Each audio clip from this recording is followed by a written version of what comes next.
जय हिंद, वंदे मातरम। स्वागत है आप सभी का फ्री एग्जाम यूट्यूब चैनल पर। दोस्तों, अगर आप बिहार विधानसभा सिक्योरिटी गार्ड का एग्जाम देने जा रहे तो इस वीडियो को पूरे ध्यान से देख लेना, क्योंकि हमने इस वीडियो में वही प्रश्न शामिल किया है जो प्रीवियस ईयर में कई बार पूछे गए हैं। तो सभी प्रश्नों को पूरे ध्यान से देखना है। विश्वास रखिए, निश्चित यहाँ से प्रश्न बनेगा आपके एग्जाम में। तो चलिए सेशन को प्रारंभ करते हैं और पहला शानदार प्रश्न देखते हैं।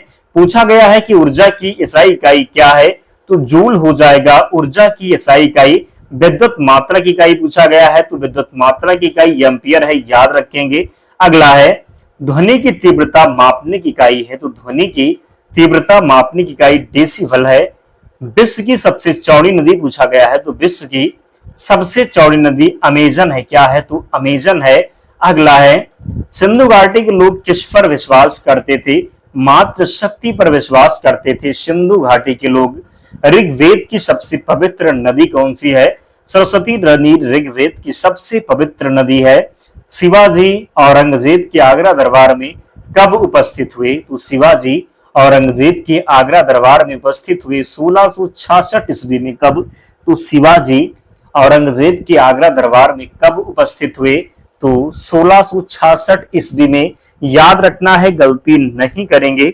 शिवाजी को राजा की उपाधि किसने प्रदान की थी, तो शिवाजी को राजा की उपाधि प्रदान की थी औरंगजेब ने। राज की कार्यपालिका शक्ति किसमें निहित होती है, राज्यपाल में। और आप लोग वीडियो लाइक नहीं करते, हम आपके लिए इतनी मेहनत करते हैं, उन्हीं प्रश्नों को लेकर के आते हैं जो आपके लिए महत्वपूर्ण है, लेकिन आप लोग सपोर्ट नहीं करते। आप लोग सपोर्ट नहीं करेंगे तो हमारा मोटिवेशन क्या रहेगा, फिर हम आपके लिए काम नहीं कर पाएंगे।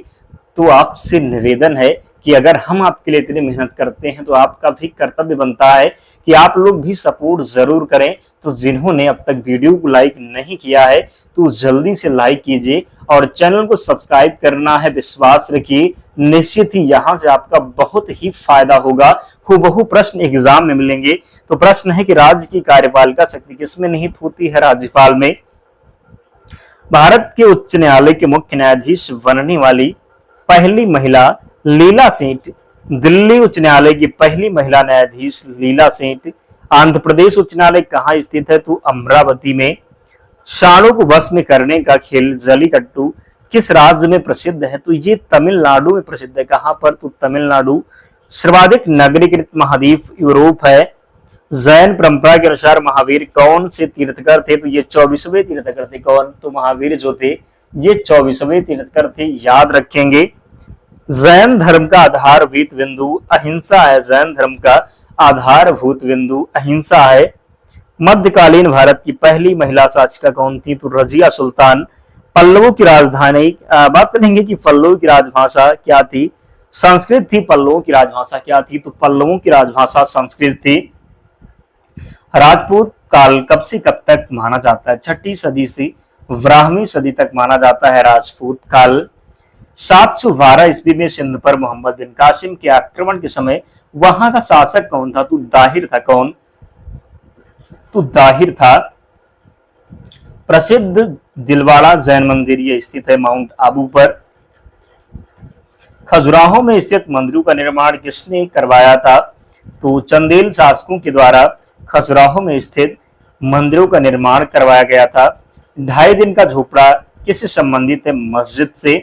महमूद गजनवी ने भारत पर कितनी बार आक्रमण किया, 17 बार। सोमनाथ मंदिर पर मोहम्मद गजनवी के आक्रमण के समय गुजरात का शासक भीमदेव था। कौन, तो भीमदेव। महमूद गजनवी का प्रसिद्ध आक्रमण कौन सा था, तो सोमनाथ मंदिर पर आक्रमण। विक्रमशिला विश्वविद्यालय की स्थापना धर्मपाल के द्वारा किसके द्वारा, तो विक्रमशिला विश्वविद्यालय की स्थापना किसने की थी, धर्मपाल ने।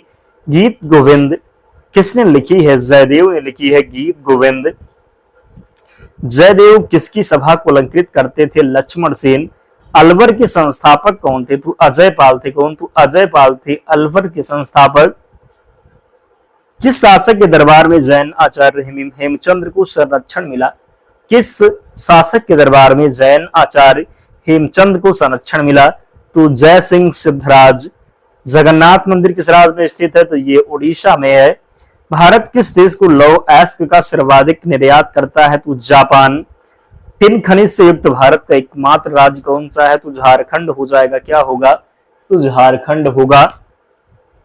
भारत में ऊर्जा का मुख्य स्रोत क्या है? तापीय ऊर्जा।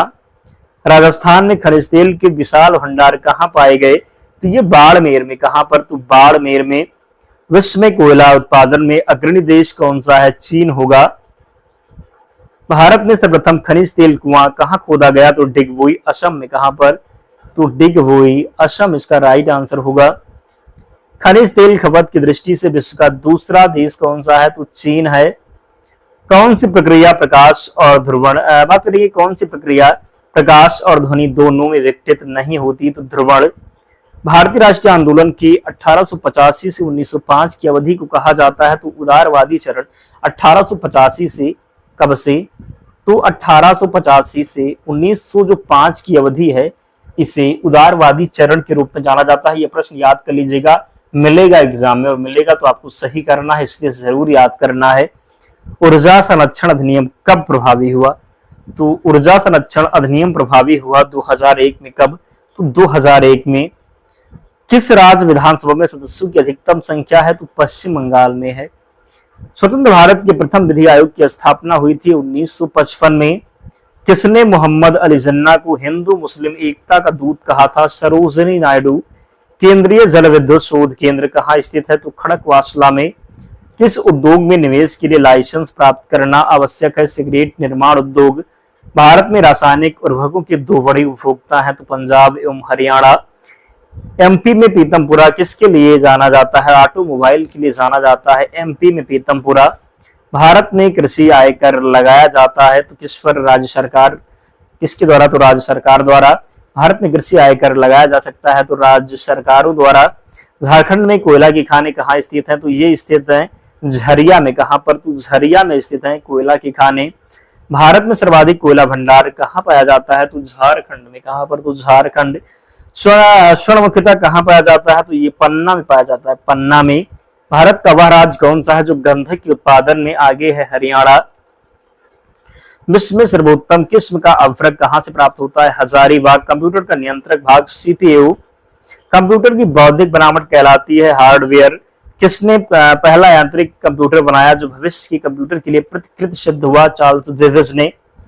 कंप्यूटर का पितामह किसे कहा जाता है? चार्ल्स बेबेज को। अल्फा और बीटा किरणों की खोज किसने की थी? रदरफोर्ड ने। भारत का राष्ट्रीय आदर्श वाक्य सत्यमेव जयते है। भारत के राष्ट्रीय गीत के रचयिता बंकिम चंद्र चटर्जी। मिस वर्ल्ड पुरस्कार की शुरुआत 1951 से। सूर्य के संगठन में सहायक है तो हाइड्रोजन और हीलियम। सूर्य के संगठन में सहायक है तो हाइड्रोजन और हीलियम। सूर्य के ऊपर के भाग को क्या कहा जाता है? वर्णमंडल कहा जाता है। अंतरिक्ष में कुल कितने तारामंडल हैं? तो 89। पार्थिव ग्रहों की संख्या पूछी जाए तो 4 लगा दीजिएगा। मिर्जा गालिब किस बादशाह के समय था? तो ये बहादुर शाह द्वितीय के समय था। किस सिख गुरु ने गुरु नानक की जीवनी लिखी है? तो गुरु अर्जुन देव ने। भारत में डाक व्यवस्था शुरू करने वाला ब्रिटिश गवर्नर जनरल कौन था? तो डाक व्यवस्था, भारत में ट्रेन की शुरुआत ये सब डलहौजी के द्वारा किया गया था। किसके द्वारा? तो डलहौजी के द्वारा। भारत का प्रथम गवर्नर जनरल वायसराय केनिंग था। कौन? पूछा जाता है कि जब 1857 का जब संग्राम हुआ था तो उसमें वायसराय कौन था? तो भी केनिंग राइट आंसर होगा, याद रखिएगा। कानून के समान संरक्षण वाक्य कहां से लिया गया है? तो ये अमेरिका से। पहले विदेशी कौन थे जिन्हें भारत रत्न मिला? तो खान अब्दुल गफ्फार खान। भारतीय संविधान के संदर्भ में क्या कहा जाता है? वकीलों का स्वर्ग है। भारत रत्न का डिजाइन किस वृक्ष के पत्ते की तरह है? तो पीपल के वृक्ष। भारत रत्न का सम्मान पाने वाले खेलों में पहला व्यक्ति कौन है? तो सचिन तेंदुलकर। फ्यूजियामा किस देश का ज्वालामुखी पर्वत है? ये जापान का है। फ्यूजियामा जो है जो जापान का है। नोबेल पुरस्कार जीतने वाला पहला भारतीय अर्थशास्त्री अमर्त्य सेन। नोबेल पुरस्कार किसके स्मृति में दिए जाते हैं? तो अल्फ्रेड नोबेल। जवाहर सागर, राणा प्रताप सागर तथा गांधी सागर जलाशय किस नदी पर स्थित है? तो ये चंबल नदी पर। कहां पर? तो चंबल नदी। लोकतक झील मणिपुर में है। महात्मा गांधी ने सत्याग्रह क्रियाविधि सबसे पहले कहां प्रयोग की? तो चंपारण में। नमक सत्याग्रह किस ईस्वी में प्रारंभ हुआ? 1930 में। किसने कहा था तुम मुझे खून दो मैं तुम्हें आजादी दूंगा? ये कहा था सुभाष चंद्र बोस जी ने। किसने? तो सुभाष चंद्र बोस जी ने कहा था तुम मुझे खून दो मैं तुम्हें आजादी दूंगा। देशबंधु की उपाधि चित्तरंजन दास। ज्ञानपीठ पुरस्कार किस क्षेत्र में दिया जाता है? तो साहित्य के क्षेत्र में। ज्ञानपीठ पुरस्कार कब से प्रदान किया जा रहा है? 1965 से। भारतीय संविधान की किस भाग में पंचायती राज से संविधान जो है संबंधित है, यानी कि प्रावधान है, तो भाग 9 में। भारत के संविधान की 11वीं अनुसूची में कितने विषय हैं, तो 11वीं अनुसूची में, अगर आपको याद ना होता हो तो एक ट्रिक बता रहे, 11वीं अनुसूची आप 11 ऐसे लिखेंगे, पूछा गया कितने विषय हैं तो 29 है, आप जोड़िएगा 2 और 9 को तो क्या आएंगे 11। ये ट्रिक मात्र है, याद रखिएगा 2 और 9 कितने होंगे 11। तो भारत के संविधान की 11वीं अनुच्छेद में कितने विषय हैं तो 29 विषय। कितने तो 29 विषय हैं, याद रखिएगा। 12वीं में अगर पूछ लिया जाए तो 18 है, 12वीं में कितने हैं तो 18 है। लोकतांत्रिक विकेंद्रीकरण का सुझाव दिया था बलवंत राय मेहता द्वारा। समान रूप से राज्यपाल का कार्यकाल 5 वर्ष होगा। राज्यपाल अपना त्यागपत्र किसे देगा तो राष्ट्रपति को देगा। किसे? राज्यपाल अपना त्यागपत्र राष्ट्रपति को देगा। भारत में कुल कितने उच्च न्यायालय हैं? 25।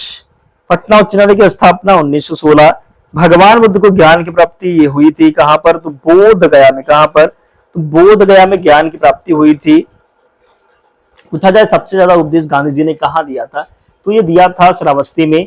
पूछा जाए, क्या पूछा जाए कि आर्य समाज की स्थापना किसने किया था? तो आर्य समाज की स्थापना स्वामी दयानंद सरस्वती ने किया था। पंजाबी भाषा की लिपि ये गुरुमुखी है। किस वृहत मंदिर की आरंभिक कल्पना तथा निर्माण सूर्यवंशी के शासनकाल में हुआ? अंकोर वाट का मंदिर। क्या? तो अंकोर वाट। बिहू किस राज्य का प्रसिद्ध त्योहार है? असम का है। कागज का आविष्कार किस देश में हुआ? चीन में हुआ कागज का आविष्कार। गौतम बुद्ध का बचपन का नाम क्या था? सिद्धार्थ तथा गौतम बुद्ध के बचपन का नाम। भारत का अंतिम मुगल सम्राट बहादुर शाह जफर द्वितीय का मकबरा कहाँ स्थित है? तो ये रंगून म्यांमार में। कहां पर? तो भारत का अंतिम मुगल सम्राट बहादुर शाह जफर द्वितीय का मकबरा जो है ये रंगून म्यांमार में है। अहमद शाह अब्दाली ने भारत पर कितनी बार आक्रमण किया था? 8 बार। नादिर शाह ने भारत पर आक्रमण कब किया? तो ये 1739 में। शिवाजी के समय कितना राजस्व वसूला जाता था? तो भू राजस्व का 33%। कितना? तो भू राजस्व का 33%। आगरा जामा मस्जिद का निर्माण किसने कराया? जहांआरा बेगम ने। किस सिख गुरु ने फारसी भाषा में जो है जफरनामा लिखा है? तो गुरु गोविंद सिंह ने। किसने? तो गुरु गोविंद सिंह ने फारसी में जफरनामा लिखा है। गुरु नानक का जीवन परिचय किस सिख गुरु ने लिखा? तो गुरु अर्जुन देव ने। औरंगजेब के शासनकाल में बंगाल का नवाब कौन था? तो यही था मुर्शीद कुली खां। कौन? तो औरंगजेब के शासनकाल में बंगाल का गवर्नर था कौन? तो मुर्शीद कुली खां। शिवाजी की मृत्यु 3 अप्रैल 1680 में हो गई थी। शिवाजी की मृत्यु। औरंगजेब ने बीवी का मकबरा का निर्माण कब कराया? तो 1679 में। शामगढ़ का युद्ध कब हुआ था? 1659 में। हैदर अली मैसूर के शासक कब बना? तो ये बना 1761 में। नादिर शाह कहाँ का शासक था? तो ये था ईरान का। माधवराव नारायण पेशवा कब बने? तो 1761 में। गुरु गोविंद सिंह ने खालसा पंथ की नींव डाली थी तो 1699 ईस्वी में। किस सिख बात करेंगे किस गुरु ने विद्रोही मुगल राजकुमार की सहायता धनवा मन से की थी? तो गुरु अर्जुन देव। सैयद बंधु का पतन किसके समय हुआ? तो मोहम्मद शाह के समय। फर्रुख सिंह किसके सहयोग से मुगल बादशाह बना? तो सैयद बंधु के सहयोग से। दोस्तों इतने प्रश्न थे, तो इन सभी प्रश्नों को याद करना है। पीडीएफ के लिए टेलीग्राम चैनल से जुड़ जाना, लिंक डिस्क्रिप्शन बॉक्स में है, या फिर आप टेलीग्राम पर जाएंगे, सर्च करेंगे, क्या सर्च करेंगे तो फ्री एग्जाम जोन सर्च करेंगे तो आपको चैनल मिल जाएगा, ज्वाइन हो जाना, वहां पर आपको सारी पीडीएफ मिल जाएगी। क्या सर्च करना है तो फ्री एग्जाम जोन सर्च करेंगे, याद रखिएगा। तो मिलते हैं नेक्स्ट वीडियो में, तब तक पढ़ते रहिए, ध्यान रखिए अपना, स्वस्थ और सुरक्षित रहिए। जय हिंद।